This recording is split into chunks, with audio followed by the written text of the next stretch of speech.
Are witnessing the time that Moses went up on the mountain.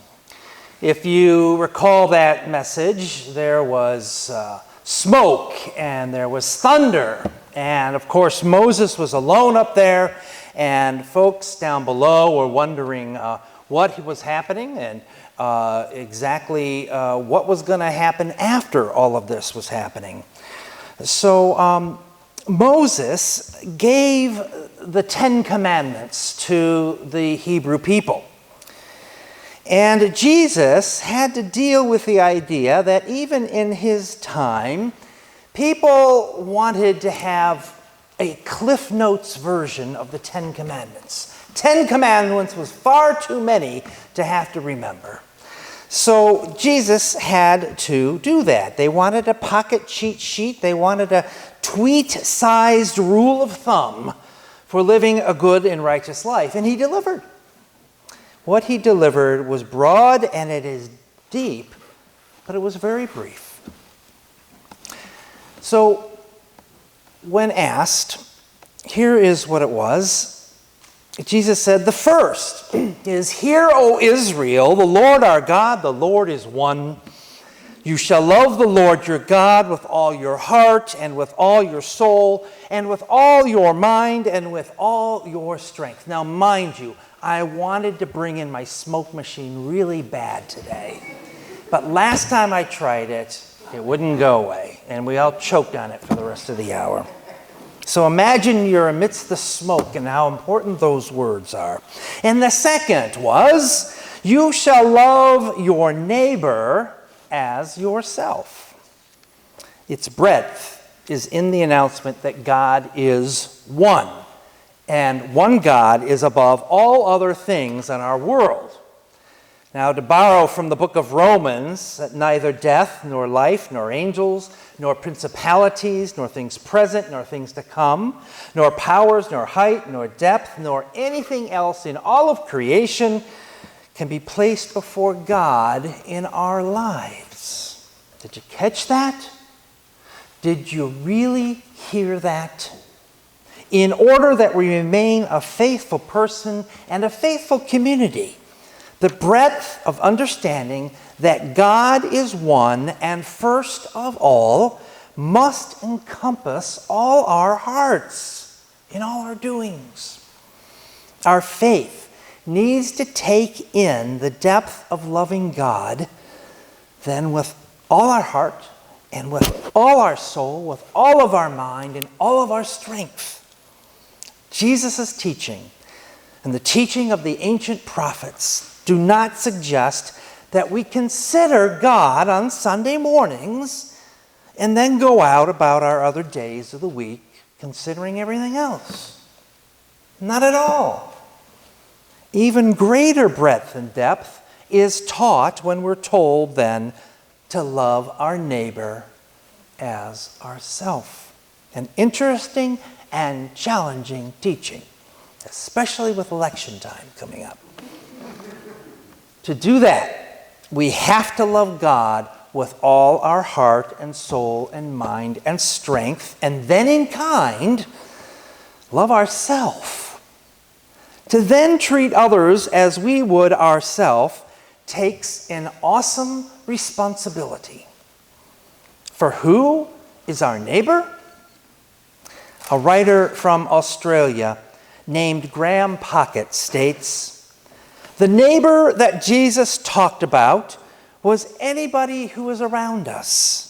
The people who live in our street, the people who live in our neighborhood, the people who live in our city, the people who live in our country or municipality or parish, the people who live in our state or province, the people who live in our country. They are everybody who lives on our planet. They are the people we like, and they are the people we don't like. They are people who have a different cultural upbringing than us. They have a different skin color, and they have different shape of eyes. They have a different language, a different belief system.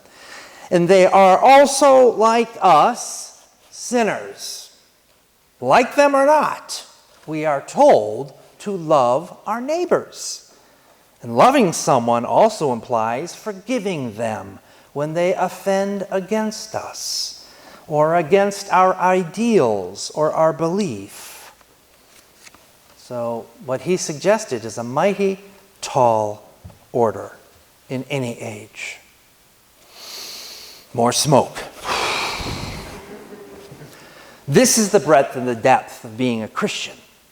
The breadth and depth of being Christian goes beyond what the world in our own selfish ways and our own selfish allegiances will teach us. So the implications are awesome and they are daunting. And yet, I hope they are also very encouraging. What would the effect be upon this congregation if we each took this teaching and really followed it? Dare I say, few of us would be so surprised when we met in January at the Congregational meeting to approve a budget for the upcoming year, and the council had to create new ministries to put prudently into action because of the overflowing dollars each family had given above and beyond what they ever thought they could give. Are you paying attention?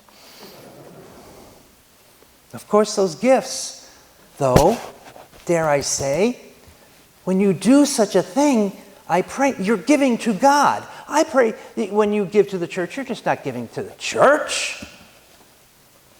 I pray you're giving to God and that you're led by your relationship with God. And let's say you don't even have a relationship with God. What about the relationship you would hope to have? Give in a way of first fruits. To love God with all your heart and your soul and your mind and your strength. Dare I say that when I preach a sermon that goes against the grain of secular thinking, few, if any, people would be agitated? When Jesus taught the story of the Good Samaritan, you know that story. Most likely his followers and the scribes didn't just think it a cute story. His followers and the scribes would have certainly thought it was radical and even inappropriate expectation made of them.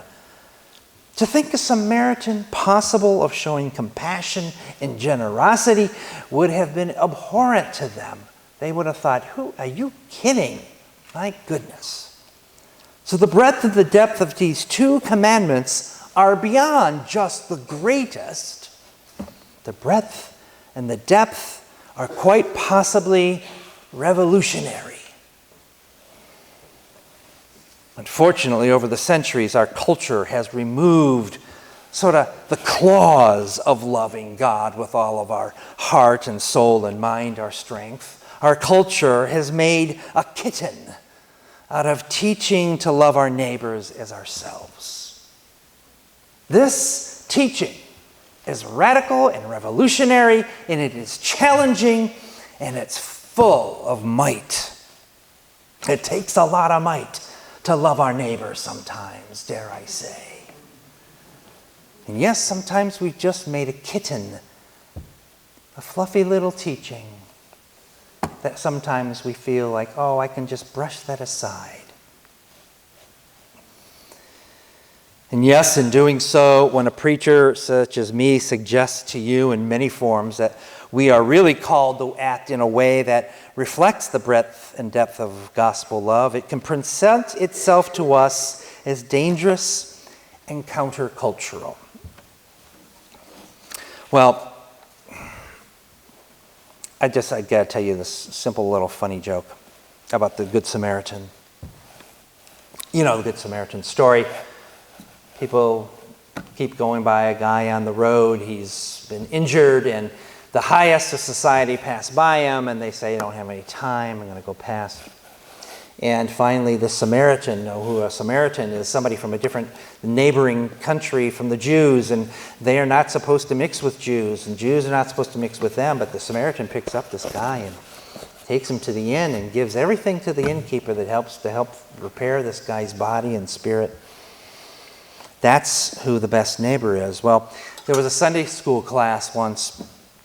A teacher was telling the story of the Good Samaritan, in which the man was beaten, robbed, and left for dead. And she described the situation, though, in a little too vivid detail, so her students would catch the drama.